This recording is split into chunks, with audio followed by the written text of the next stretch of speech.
నమస్కారం వివర్స్. అబ్బాయి అమ్మాయి నాడీ దోషం పరిశీలించి ఎందుకు వివాహం చేసుకుంటారు?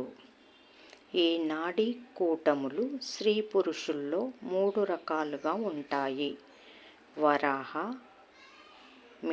వరాహమిహిరుడు సెలవిచ్చిన ప్రకారం అవి వాత, పిత్త, కఫ కూటములు.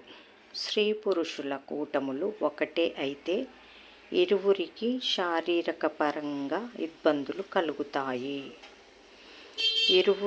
ఇరువురిది వాతకూటమైన వారి సంసార నావ సుఖంగా సాగదు. పుట్టే సంతానం విషయంలో కూడా సమస్యలు ఎదుర్కొంటారు.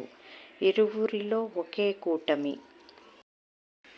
ఉంటే ఇద్దరు కలిసినప్పుడు అధికమైన అనేక సమస్యలకి, అనారోగ్యాలకి కారణమవుతుందని చెబుతారు. పెళ్లి చూపులకు ముందే ఈ తంతును ఇరువురికి చేయిస్తారు. అంటే ఏకనాడి కావద్దని ఇద్దరి జాతకాలు పరీక్షిస్తారు.